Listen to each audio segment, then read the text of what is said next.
Si Tola at si Jair. Ikasampung kabanata. Pagkamatay ni Abimelech, si Tola na anak ni Puwa at apo ni Dodo ang siyang namuno sa pagliligtas sa Israel. Mula siya sa lahi ni Isakar, pero tumira siya sa Shamir, sa kabundukan ng Ephraim. Pinamunuan niya ang Israel sa loob ng 23 taon. Nang mamatay siya, inilibing siya sa Shamir. Sumunod kay Tola ay si Jair, na taga-Gilead. Pinamunuan niya ang Israel sa loob ng 22 taon. Mayroon siyang 30 anak, at ang bawat isa sa kanila'y may asnong sinasakyan. Ang mga ito ang namamahala sa 30 bayan sa Gilead, na tinatawag ngayon na bayan ni Jair. Nang mamatay si Jair, inilibing siya sa Kamon. Pinahirapan ng mga Amonita ang mga Israelita. Muling gumawa ng kasamaan ang mga Israelita sa paningin ng Panginoon.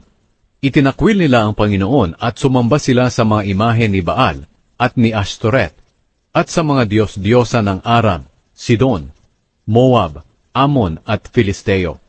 Dahil dito nagalit sa kanila ang Panginoon, at pinasakop sila sa mga Amonita at mga Filisteo. At nang taon ding iyon, pinagdusa at pinahirapan nila ang mga Israelita. Sa loob ng 18 taon, pinahirapan nila ang lahat ng mga Israelita sa Gilead, sa silangan ng ilog ng Hordan, na sakop noon ng mga Amoreyo. Tumawid din ang mga taga-Amon sa kanluran ng ilog ng Hordan, at nakipaglaban sa lahi ni Nahuda, Benjamin, at ang mga sambahayan ni Ephraim. Dahil dito labis na nahirapan ang Israel. Kaya humingi ng tulong ang mga Israelita sa Panginoon. Sinabi nila, "Nagkasala po kami laban sa inyo, dahil tumalikod kami sa inyo na aming Diyos, at sumamba sa mga imahen ni Baal." Sumagot ang Panginoon, "Nang pinahirapan kayo ng mga Ehipsyo, Amoreyo, Amonita, Filisteo, Sidoneo, Amalekita at mga Maon, humingi kayo ng tulong sa akin at tiniligtas ko kayo. Pero tumalikod kayo sa akin at sumamba sa ibang mga Diyos.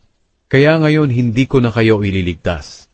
Bakit hindi kayo humingi ng tulong sa mga Diyos na pinili ninyo na sambahin? Sila na lang ang magligtas sa inyo sa oras ng inyong kagipitan."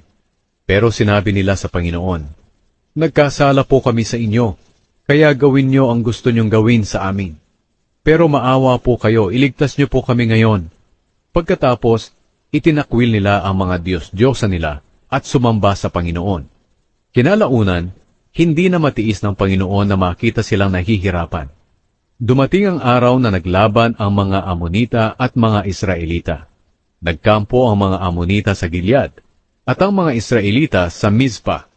Nag-usap ang mga pinuno ng Gilead. Sinabi nila, "Kung sino ang mamumuno sa atin sa pakikipaglaban sa mga Amonita, siya ang gagawin nating pinuno sa lahat ng nakatira sa Gilead."